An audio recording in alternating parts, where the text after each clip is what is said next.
काफी तैयारियां नजर आ रही है प्रमोद के पीछे। देखिए बिल्कुल बीजेपी के जो प्रत्याशी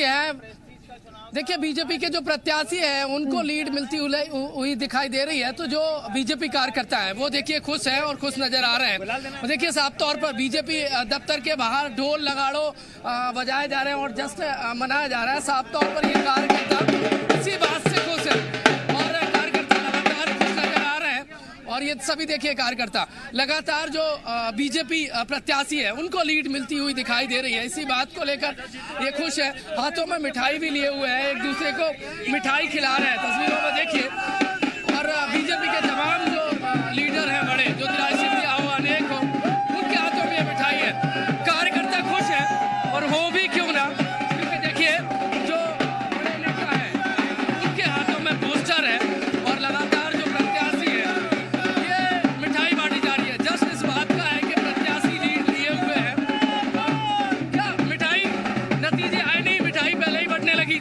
श्रीमंत की जीत है, ये महाराज सिंधिया की जीत है, युवाओं की जीत है, ये प्रदेश की जीत है।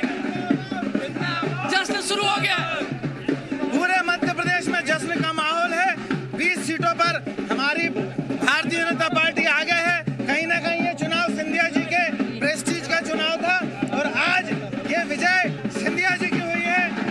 ढोल बज रहे हैं, ढोल बज रहे हैं, ढोल बज रहे हैं। ये कलंकनाथ जाएंगे वापस छिंदवाड़ा, कलंकनाथ अब छिंदवाड़ा जाएंगे। देखिए साफ तौर पर तस्वीर देखिए, ये कार्यकर्ता खुश है, खुद इस बात से है कि ज्यादातर सीटों पर बीजेपी प्रत्याशी लीड। ठीक है, ये उत्साह कार्यकर्ताओं का लगातार तस्वीरें ऐसी आ रही है। प्रमोद, आप हर स्थिति पर नजर बनाए रखिए, आगे आपसे अपडेट हम लेंगे। चौधरी राकेश सिंह जी हमारे साथ लगातार जुड़े हुए हैं।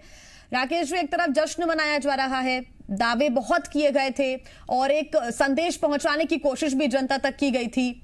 आपको क्या लगता है, अभी टैली देखकर क्या कहेंगे? अभी नहीं, अभी काउंटिंग प्रक्रिया चल रही है जी, लेकिन जो रुझान आ रहे हैं उससे अति उत्साह में भारतीय जनता पार्टी के लोग ढोल और धमाके बजा रहे हैं। इनको इंतजार करना चाहिए। मैं समझता हूँ आखिरी के राउंड होने तक, पिछले 4-5 राउंड आखिरी के रह जाएं तब तक इतनी जल्दी उत्साह में नहीं आना चाहिए।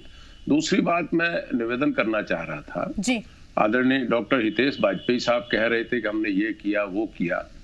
इस प्रदेश में 15 वर्ष पहले जब कांग्रेस की सरकार थी तब 7.5 करोड़ जनता में मात्र 50 लाख लोग गरीबी रेखा के नीचे थे। ठीक, किसी भी राज्य की प्रगति इस पे इंगित करती है, इंडिकेशन रहता है कि वहां कितने गरीबी रेखा के नीचे लोग रह रहे हैं। 15 वर्षों में, अब मैं गौरव के लिए कहूं या शर्म से सर झुकाने के लिए कहूं, कि डॉक्टर हितेश वाजपेयी ने ही मुझे एक बार बताया था कि 1 करोड़ 80 लाख लोग मध्य प्रदेश में 8 करोड़ जनता में गरीबी रेखा के नीचे एनरोल्ड हो गए हैं। तो 15 वर्षों में आप किसको आगे बढ़ाते रहे? अगर आपको राशन देना है तो बिना गरीबी रेखा के राशन दीजिए कोविड के पीरियड में। लेकिन यह दुर्भाग्य की बात है कि इस प्रदेश की 8 करोड़ जनता में 1 करोड़ 80 लाख लोग गरीबी रेखा में आ गए, जो 15 वर्ष पहले मात्र 50 लाख थे। आप ये बात कर रहे हैं, आदरणीय कमलनाथ जी ने कन्या विवाह योजना में पैसे बढ़ा के 51,000 किए, आपने कम कर दिए। आपको सहृदय माने कि क्या माने हम बहनों के लिए, महिलाओं के लिए? दोनों बातों का जवाब मैं दूंगी और फिर सवाल ही पूछूंगी उस पर। जवाब पहले का ये कि अगर गरीबी रेखा के नीचे इतनी बड़ी संख्या में एनरोल्ड हुए लोग, तो फिर कमलनाथ सरकार ने क्या किया 15 महीने में उस चीज के लिए? दूसरी बात ये 51,000 अगर खाते में जाने के लिए बोला गया तो खाते में गए क्यों नहीं, ये लगातार बीजेपी सवाल उठाती रही। इसका जवाब मैं लूंगी। एक अपडेट हम अपने दर्शकों को दे दें। अपडेट नेपानगर सीट से है, बीजेपी यहां से पीछे हो गई है। नेपानगर से सुमित्रा कास्डेकर 52 वोटों से पीछे चल रही है। अलग अलग राउंड की अभी गिनती चालू है। 10वें राउंड में कांग्रेस के प्रत्याशी रामकिशन वो आगे चल रहे हैं। नेपानगर सीट से अभी बीजेपी पीछे हो गई है। सुमित्रा कास्डेकर 52 वोटों से पीछे चल रही हैं और जो कांग्रेस के प्रत्याशी रामकिशन पटेल वो यहां से आगे चल रहे हैं। तो सुमित्रा कास्डेकर 52 वोटों से अभी पीछे चल रही हैं। 10वें राउंड की यहां पर गिनती चालू है। आगे जाके जब राउंड और बढ़ेंगे तब क्या फेरबदल होते हैं ये भी देखना होगा, क्योंकि लगातार जैसे जैसे एक एक राउंड कंप्लीट होता जा रहा है, जैसे जैसे जो रिटर्निंग ऑफिसर हैं वो अपना अनाउंसमेंट एक एक राउंड की बात कर रहे हैं, तब स्थितियां अलग नजर आ रही हैं।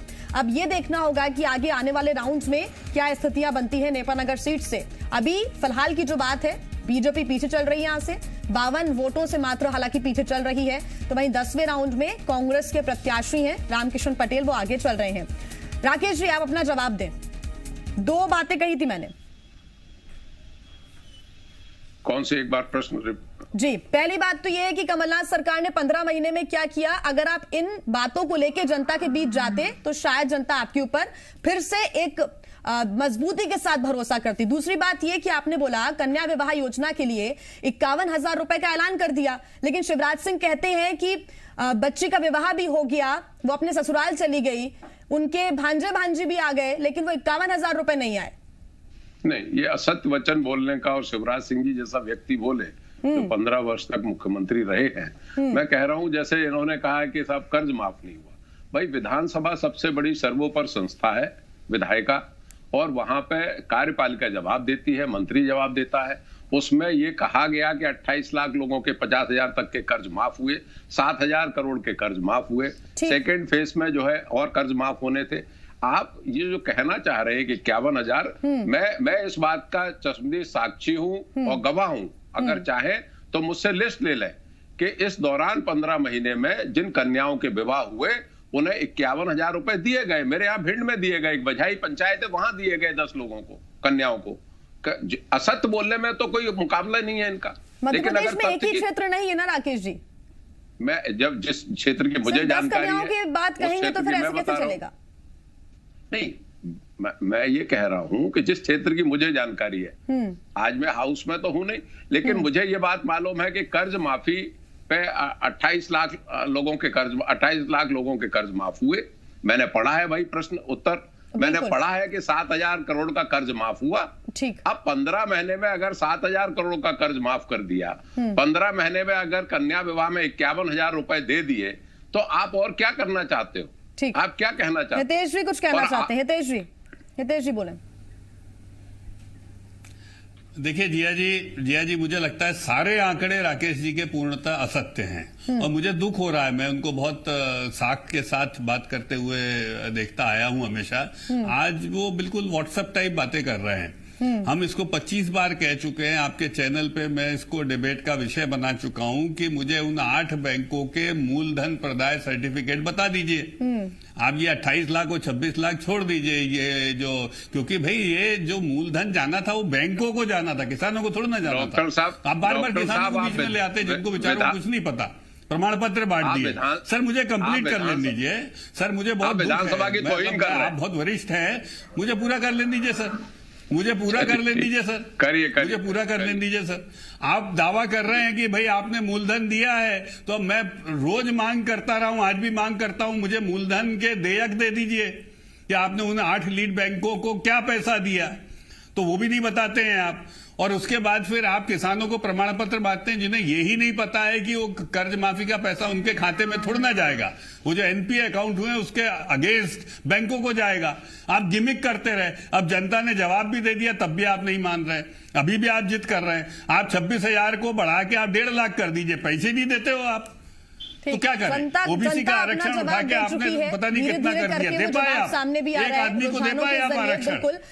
झूठ नहीं बोलना चाहिए जनता से। आसिफ शेख भी लगातार जुड़े हुए हैं। आसिफ, सवाल तो मैं जरूर पूछूंगा दोनों मेहमानों से, लेकिन उससे पहले एक बड़ी खबर आ रही है आगर मालवा से, और आगर से बड़ी खबर यह है कि विपिन वानखेड़े वापस से आगे हो गए हैं उस सीट पर। यानी कि पहले जो पीछे हुए थे विपिन वानखेड़े और मनोज ऊंटवाल आगे चल रहे थे, विपिन वानखेड़े ने एक बार फिर लीड लेने शुरू कर दी।